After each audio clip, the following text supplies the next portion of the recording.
الله الرحمن الرحيم لإيلاف قريش إيلافهم رحلة الشتاء والصيف فليعبدوا رب هذا البيت الذي أطعمهم من جوع فآمنهم من خوف. بسم الله الرحمن الرحيم أرأيت الذي يكذب بالدين فذلك الذي يدع اليتيم ولا يحض على طعام المسكين فويل للمصلين الذين هم عن صلاتهم ساهون الذين هم يراءون ويمنعون الماعون. صدق الله العظيم. رب اشرح لي صدري ويسر لي امري واحلل عقدة من لساني يفقهوا قولي. قالوا سبحانك لا علم لنا الا ما علمتنا انك انت العليم الحكيم. اللهم صل على سيدنا محمد وعلى ال سيدنا محمد وبارك وسلم. اللهم الهمنا مراشد امورنا واعذنا من شرور انفسنا ومن سيئات اعمالنا. اللهم آنس وحشتنا في قبورنا. اللهم ارحمنا بالقرآن العظيم واجعله لنا إماما ونورا وهدى ورحمة. اللهم ذكرنا منه ما نسينا وعلمنا منه ما جهلنا وارزقنا تلاوته آناء الليل وآناء النهار واجعله لنا حجة يا رب العالمين. اللہ تعالیٰ سے دعا ہے کہ اللہ تعالیٰ ہم تمام کو قرآن پاک اور سنت مبارکہ میں غور و فکر کرنے کی توفیق عطا فرمائے. ہر وقت ہر حال اس کو پڑھتے رہنے کی توفیق عطا فرمائے. اسی کے مطابق اپنی زندگی کو ڈھالنے کی اللہ توفیق عطا فرمائے. قرآن و سنت کے پیغام کو لے کر ساری دنیا کے چھپے چھپے میں دعوت و تبلیغ کی برکت سے، تفسیر اور خطابت کی برکت سے ساری دنیا کے چھپے چھپے میں اس پیغام کو پہنچانے کے لیے اللہ ہمیں اور ہماری نسلوں کو اللہ سب کو قبول فرمائے. کل سورۃ الفیل اور سورۃ القریش کی تفسیر ہمارے سامنے آئی. سورۃ القریش سے متعلق اور دو تین باتیں ہیں. جب ابرہہ جو ہے کعبۃ اللہ کو نعوذ باللہ ڈھانے کے لیے آیا تو اللہ تعالیٰ ابابیل پرندوں کے ذریعے سے اللہ اسے نیست و نابود کر دیے. اس کا پورا بدن گل سڑ کر پوری دنیا کے لیے عبرت کا سامان بن گیا وہ. اسی طرح آج بھی کوئی بھی جو اسلام کا دین کا دشمن کسی مسجد کو یا کسی بھی اسلام کے لیے خلاف کے لیے کوئی بھی کوشش کرے گا تو صحیح معنی میں ہم اللہ سے دعا کریں گے. اللہ سے ان کے حق میں پہلے ہدایت کے لیے دعا کرنا ہے، ورنہ اگر پانی حد سے آگے بڑھ جائے تو اگر ہم دعا کریں گے تو اللہ ہم اپنے اپنے مساجد کی اور مکاتب کی، خانقاہوں کی، مراکز کی اللہ حفاظت کریں گے. بس اللہ تعالیٰ سے ہمیں مانگنے کی ضرورت ہے. جو مانگنا ہے مانگ لے اے اکبر، یہی وہ در ہے جہاں آبرو نہیں جاتی. الغرض اس واقعے کے بعد اللہ تعالیٰ فرماتے ہیں قریش کو مانوس کرنے کے لیے اور ان کو گرمی کے موسم میں اور سردی کے موسم میں ان کو مانوس کرنے کے لیے اللہ تعالیٰ پورے عرب میں جو ہے اللہ تعالیٰ ان کو عزت دے دیا. تو اللہ فرماتی چاہیے تم اس رب فلیعبدوا رب ھذا البیت، ان لوگوں کو چاہیے کہ اس گھر کے رب کی عبادت کریں. وہ رب جس نے ان لوگوں کو بھوک سے کھانا کھلایا اور خوف سے امن دیا. تو اس صورت پر عمل کرتے ہوئے ہم اللہ تعالیٰ کی عبادت کرنا ہے. حضرت مولانا احمد لاہوری پڑوس ملک کے بہت بڑے محقق اور عالم گزرے ہیں. حضرت فرماتی پورے قرآن کا خلاصہ تین چیزیں ہیں. ایک ہے اللہ کی عبادت کرنا، نمبر دو اللہ کے رسول صلی اللہ علیہ وسلم کی اطاعت کرنا، مخلوق کی خدمت کرنا. اللہ تعالیٰ کی عبادت کرنا، اللہ کے رسول صلی اللہ علیہ وسلم کی اطاعت کرنا اور مخلوق کی خدمت کرنا. تو عبادت ہی کا اس میں تذکرہ ہے. ہم صحیح معنی میں اللہ کی عبادت کرتے رہیں گے تو اللہ تعالیٰ ہر وقت بھوک سے ہمیں کھلائیں گے. اللہ ہمیں بھوکا نہیں رکھیں گے. اور کیسا بھی خوف ہو، کوئی بھی خوف ہو، خوف سے ہمیں نہیں رکھیں گے. اللہ ہمیں امن دیں گے. اسی آیت کی تفسیر کرتے ہوئے مفسرین فرماتے ہیں ضرب اللہ مثلا قریۃ کانت آمنۃ مطمئنۃ یأتیہا رزقہا رغدا من کل مکان فکفرت بانعم اللہ فاذاقہا اللہ لباس الجوع والخوف بما کانوا یصنعون۔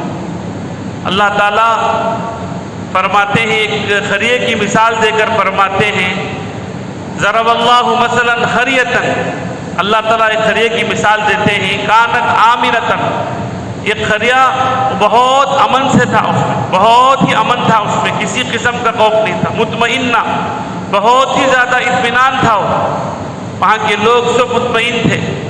ضرب اللہ مثلا قریۃ کانت آمنۃ مطمئنہ یأتیہا رزقہا رغدا، اور ہر طرف سے ہر جگہ سے اس قریے کو اللہ تعالیٰ خوشی خوشی کے ذریعے سے رزق آتا تھا، لیکن وہ قریے والے فکفرت بانعم اللہ، اللہ کی نعمتوں کا ناشکری کرے تو اللہ تعالیٰ ان کو چھکایا لباس الجوع والخوف، بھوک کا لباس اور خوف کا لباس، بما کانوا یصنعون، ان کی کرتوتوں کی وجہ سے۔ یہ سورہ نحل میں پارہ نمبر 14 کے آخری 2 صفحے میں سے پہلے صفحے میں ہے، آیت نمبر 112 ہے۔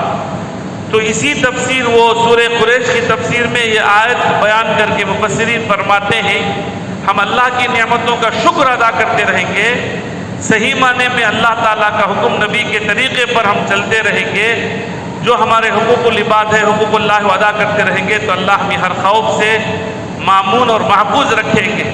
اگر اللہ تعالیٰ کی ناشکری کریں گے تو اللہ تعالیٰ ہمیں، اللہ نہ کرے اللہ کرے کہ اللہ ہمیں بھوک کا لباس پہنا دیں گے، خوف کا لباس پہنا۔ تو الغرض اسی لیے حضرت ابو الحسن خزوینی رحمۃ اللہ علیہ کہتے ہیں کہ یہ سورت لیلاف قریشی کوئی بھی خوف اور ڈر کے لیے وہ اگر پڑھیں گے تو اللہ تعالیٰ اس خوف کو اللہ تعالیٰ کر دیں گے۔ اور حضرت بہت بڑے مفسر ہیں، مفسر بہت بڑے تفسیر مظہری ان کی کتاب ہے، مولانا ثناء اللہ پانی پتی صاحب ان کی کتاب مالا بدہ من مدرسے میں پڑھاتی، وہ بھی فرماتی مجھے میرے شیخ نے فرمایا۔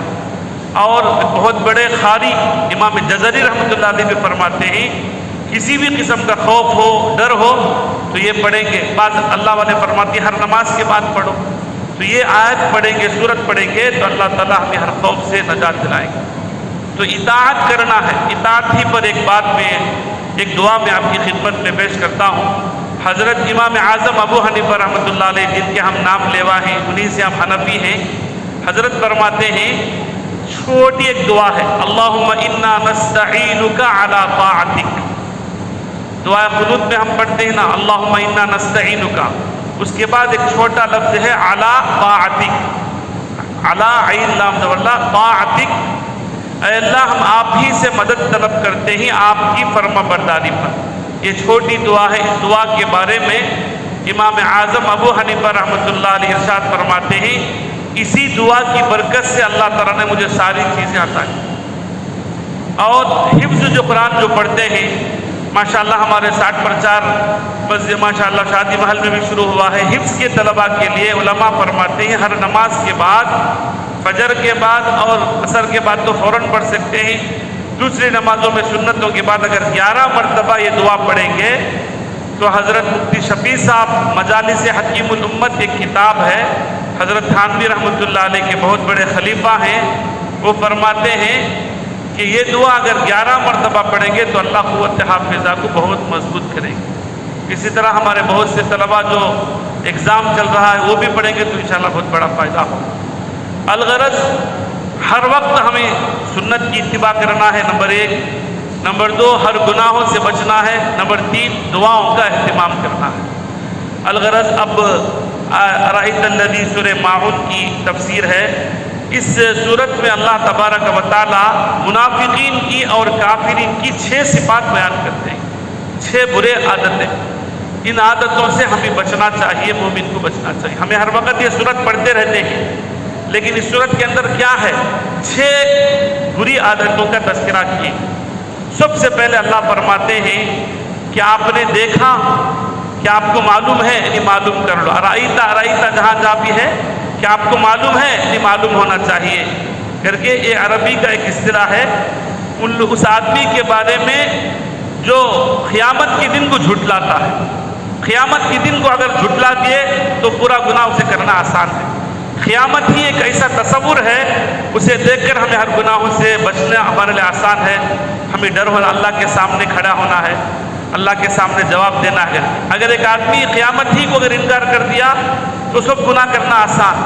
اسی لیے جو ایمان مفصل میں 7 چیزیں ہیں، پھر قرآن میں جگہ جگہ من کان یؤمن باللہ والیوم الآخر، اللہ پر ایمان لائے اور آخرت پر ایمان لائے. حدیث میں بھی بار بار 2 عقیدوں کا تذکرہ ہے. یہ 2 جو ہے اللہ پر اور آخرت پر. ویسے تو کتابوں پر، رسولوں پر، فرشتوں پر، اچھی بری تقدیر پر، مرنے کے بعد اٹھائے جانے پر سب ہے، لیکن قیامت یہ بہت اہم تصور ہے. اگر کوئی قیامت کا انکار کر دیا تو اسے سب گناہ کرنا آسان ہے. آج بھی ٹیکا دہریہ بہت سے لوگ ہیں، وہ قیامت کو نہیں مانتے، اللہ ہی کو نہیں مانتے. وہ کہتے ہیں کہ دنیا چل رہی ہے، ایسے ہی چلے گی، دنیا کو چلانے والے کون ہیں، مرنے کے بعد پھر ختم، مرنے کے بعد پھر اٹھائے جانا جو ہمارا عقیدہ اہم عقیدہ ہے وہ ان کو نہیں ہے. مرنے کے بعد اٹھایا جانا یہ بہت اہم عقیدہ ہے، والبعث بعد الموت، اور قیامت کے دن. اسی لیے سورہ فاتحہ میں بار بار اللہ تعالیٰ ہم یاد دلاتے ہیں مالک یوم الدین، مالک یوم الدین. کیا معنی ہے؟ روز جزا کا مالک. جس دن اچھے برے کام کا اللہ ہمیں بدلہ دیں گے. اللہ ہمیں اچھا بدلہ اللہ دینے کی اللہ ہمیں توفیق عطا فرمائے. ابھی سورہ انشقاق میں بھی ہے، جن کے ہاتھوں میں اللہ نام اعمال کو سیدھے ہاتھ پہ دیں گے، اللہ ان کا حساب بہت آسان ہوگا. وہ اپنے رشتہ داروں میں خوشی خوشی جائیں گے. جیسے کوئی رزلٹ ہو کر فرسٹ پوزیشن آئے تو اپنے خوشی کے پاس جاتے ہیں نا، اس طرح وَأَمَّا مَنْ أُوتِيَ كِتَابَهُ بِيَمِينِهِ فَسَوْفَ يُحَاسَبُ حِسَابًا يَسِيرًا وَيَنْقَلِبُ إِلَىٰ أَهْلِهِ مَسْرُورًا. اللہ وہ سب کیفیت ہم سب کو نصیب فرمائے. تو الغرض قیامت کے دن اللہ ہمارے دائیں ہاتھ میں اللہ تعالیٰ ہمارے نام اعمال، ہمیں اور ہمارے نسلوں کو، پورے امت مسلمہ کو اللہ دائیں ہاتھ میں اللہ ہمیں نام اعمال عطا فرمائے. قیامت کے دن کو جو جھٹلاتا ہے اس کے بارے میں دیکھو. یہ قیامت کے دن کا جھٹلانا یہ کافروں کی، منافقوں کی بہت بری عادت ہے. اور یہی وہ آدمی ہے جو یتیم کو دھکا دیتا ہے. فَذَلِكَ الَّذِي يَدُعُّ الْيَتِيمَ. یتیم اللہ سب کے ہمارے ماں باپ جو بھی باحیات ہیں اللہ ان کی عمروں میں برکت دے. اگر کسی کے ماں باپ انتقال ہو جائے، وہ چھوٹا بچہ ہے، 15 سال سے کم ہے، تو وہ یتیم ہے. 15 سال کے بعد وہ یتیم نہیں ہے. یتیم اللہ کے نبی صلی اللہ علیہ وسلم بھی در یتیم تھے. یتیم کے بارے میں بہت بڑی فضیلت ہے. حدیث میں ہے انا وکافل الیتیم ہاکذا، میں اور یتیم کی پرورش کرنے والا قیامت کے دن ایسے ہوں گی جنت میں. اور یتیم کے سر پر ہاتھ پھیرنے پر جتنے اس کے سر کے بال ہوں گے اللہ اتنا ثواب دے گا. اور یتیم کے مال کو جو ناحق کھانے والے اس کی سخت وعید ہے. ان الذین یأکلون اموال الیتامی ظلما انما یأکلون فی بطونہم نارا وسیصلون سعیرا. پارہ نمبر 4 میں اللہ فرماتے ہیں جو یتیم کے مال کو ناحق کھاتے ہیں وہ مال نہیں ہے بلکہ وہ آگ ہے، اپنے پیٹ میں آگ کو بھرتے ہیں. اللہ یتیم کے مال میں ناحق ہمیں اسے استعمال کرنے سے اللہ ہماری حفاظت فرمائے. یتیم جو بھی ہو ہمیں اس کی پرورش کرے، اس کی بہت بڑی فضیلت ہے. جس گھر میں یتیم، کبھی کبھی اللہ نہ کرے کسی کے بہنوئی انتقال ہو جاتے ہیں، کسی کے خالو انتقال ہو جاتے ہیں، چھوٹی عمر میں خالہ جو ہیں وہ بیوہ ہو جاتی ہیں اور بہن یتیم. اللہ حاکم بھی ہے، حکیم بھی ہے، اللہ کی مصلحت ہے. لیکن اللہ ہمیں اگر ایسا موقع دے تو ہمیں ان بچوں کو اچھی طرح دیکھنا ہے، جتنا ہو سکے اچھی طرح. اپنے بچوں کو جس طرح دیکھتے اپنے وہ یتیم بچوں کو بھی ہمیں اچھی طرح پرورش کرنا ہے. جس گھر میں یتیم کی بچوں کی پرورش ہوتی ہے اس جگہ اللہ کی بہت رحمتیں برستی ہیں، بہت زیادہ بشارتیں ہیں اس کی. لیکن یہ جو یتیم کو دھکا دیتا ہے بہت بری عادت ہے اللہ فرماتے ہیں. اور یہی وہ آدمی ہے وَلَا يَحُضُّ عَلَىٰ طَعَامِ الْمِسْكِينِ، مسکین کے کھانا کھلانے پر وہ ابھارتا نہیں ہے. کہ دوسروں کو کیا کھلائے گا یتیم کو، بلکہ دوسرا کوئی کھلائے تھے اس سے بھی وہ ترغیب نہیں دیتا. مسکین کو کھانا کھلانا یہ بھی بہت بڑی فضیلت ہے. حدیث میں ایک دعا ہے، اللہ کے نبی صلی اللہ علیہ وسلم دعا مانگے ہیں، اللہم احیینی مسکینا وامیتنی مسکینا واحشرنی فی زمرۃ المساکین، اے اللہ مجھے مسکین بنا کر تو زندہ رکھ، مسکین کی حالت میں موت دے اور مسکین کے زمرے میں میرا شمار فرما۔ اور غالباً سورہ مدثر میں ہے، کل قیامت کے دن فرشتے جب پوچھیں گے ما سلککم فی سقر، تم جہنم میں کیا چیز تمہیں لائی، تو جہنمی کہیں گے لم نک من المصلین ولم نک نطعم المسکین، ہم نماز نہیں پڑھتے تھے اور دوسرے مسکین کو ہم کھانا نہیں کھلاتے، مسکین کو کھانا نہیں کھلائیں گے استطاعت کے بغیر تو جہنم میں جانے کے سبب بنے گا۔ اس لیے اللہ نے اگر طاقت دیا تو جتنا ہو سکے ہمیں رشتہ داروں میں جو بھی ہو مسکینوں کو کھانا کھلائے، بہت بڑی فضیلت ہے۔ لیکن منافقین اور کفار جو ہے مسکین کو تو کیا کھلائیں گے، بلکہ مسکین کے کھانا دوسرا کوئی کھلائے تو اسے بھی اور بھی سے پیٹ، یہ خود بھی نہیں کرتا ہے، دوسرے اگر کوئی کھلائے تو اور جل کر اسے روکتا ہے تو مسکینوں کو کھانا نہ کھلائے۔ یہ اگر بخیل سے بھی بڑا مہا بخیل ہے، یہ خود بھی دیتا نہیں ہے، دوسرا دے تو اسے بھی روکتا ہے۔ اس لوگوں کے بارے میں آگے اللہ فرماتے ہیں ان مصلیوں کے لیے ہلاکت ہے، ان نماز پڑھنے والوں کے لیے جو اپنے نماز میں سستی کرتے ہیں، نماز کے اندر نہیں، نماز کے اندر تو کبھی مومنوں میں چوک ہوتی ہے، وہ نہیں ہے، نماز ہی سے سستی کرتے ہیں، نماز ہی نہیں پڑھتے ہیں، منافقین نماز ہی نہیں پڑھتے ہیں۔ ایسا نماز نہ پڑھنے والے اگر کافر ہو تو ان کے لیے تو بہت سخت وعید ہے، اگر مسلمان ہو تو وہ بھی بہت بڑا کبیرہ گناہ ہے۔ تو یہ کون ہے اور نماز اور پورے اعمال کو ریاکاری کرتے ہیں، ریاکاری کرنا یہ شرک خفی ہے، یہ اللہ کے لیے ہمیں کوئی بھی الذین یراؤن ریاکاری کرتے ہیں، نام و نمود شہرت، یہ اللہ اس سے ہماری حفاظت فرمائے، اللہ کو راضی کرنے کے لیے ہمیں کرنا ہے۔ آگے یہ لوگ ایسے ہیں جو معاون کی دو تفسیر ہے، ایک ہے زکوٰۃ بھی ہے اور ایک اس کی تفسیر ہلکی چیز، معمولی چیز جو آپس میں دیتے ہیں، پانی ہے، نمک ہے، معمولی چیز اسے بھی روکتے ہیں۔ تو یہ معمولی چیز کو بھی روکنے والے، زکوٰۃ نہ دینے والے، ان لوگوں کی سخت وعید ہے۔ الغرض نمبر 1 روز جزا قیامت کو جھٹلانے والے، یتیم کو دھکا دینے والے، نمبر 2، نمبر 3 مسکین کے کھلانے پر ترغیب نہیں دلانے والے، نمبر 4 مسلین ایسے نماز ہی کو نہیں پڑھنے والے، نمبر 5 ریاکاری کرنے والے، نمبر 6 زکوٰۃ نہیں دینے والے یا معمولی چیز کو بھی روکنے والے۔ اللہ یہ سب صفاتوں سے، برے اخلاق سے اللہ ہم سب کی حفاظت فرمائے، اللہ ہم سب کو ہر وقت اتباع سنت میں لگے رہنے کی توفیق عطا فرمائے، اللہ تبارک ہر گناہوں سے اللہ ہمیں بچائے۔ ایک بہت بڑی سنت ہے دل صاف رکھنا، یہ صاف رکھے۔ ایک بہت بڑا گناہ ہے فتنہ ڈالنا، بہت بڑا گناہ ہے، جتنا ہو سکے فتنوں سے بچے۔ اور دعا، ابھی میں ایک دعا بتایا تھا، اللہم انا نستعینک علی طاعتک، یہ دعا کرتے رہے۔ اللہ سے دعا ہے کہ اللہ تعالی ہم سب کو صحیح معنی میں قرآن و حدیث پر عمل کرنے کی توفیق عطا فرمائے۔ وآخر دعوانا الحمدللہ رب العالمین۔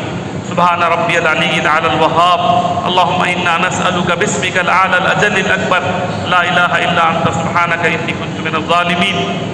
اے اللہ ہم سب کو ایمان کامل، اسلام کامل، احسان کامل عطا فرما، نمازوں کی پابندی کرنے کی توفیق عطا فرما، علم نافع ذکر کی حلاوت نصیب فرما، اکرام المسلمین، اکرام الناس، اکرام الخلق عطا فرما۔ اے اللہ دعوت و تبلیغ میں، درس و تدریس میں، تزکیہ میں، تصنیف و تعلیم میں، دین کے ہر ایک شعبے میں اعتدال کے ساتھ چلنے کی ہمیں توفیق عطا فرما، اخلاص نیت کی دولت سے ہمیں مالا مال فرما۔ اے اللہ جو مانگا ہے وہ بھی عطا فرما، جو مانگنے سے رہ گئے وہ بھی عطا فرما۔ اس دعا کو پیارے حبیب صلی اللہ علیہ وسلم اور سارے انبیاء، سارے صحابہ، سارے تابعین، تبع تابعین، سارے محدثین، مفسرین، سارے مبلغین، سارے داعین کی برکت سے اس دعا کو قبول فرما۔ صلی اللہ تعالیٰ علی خیر خلقہ محمد وآلہ وصحبہ اجمعین برحمتک یا ارحم الراحمین والحمد للہ رب العالمین۔ سبحان اللہ وبحمدہ، سبحانک اللہم وبحمدک، ونشہد ان لا الہ الا انت، ونستغفرک ونتوب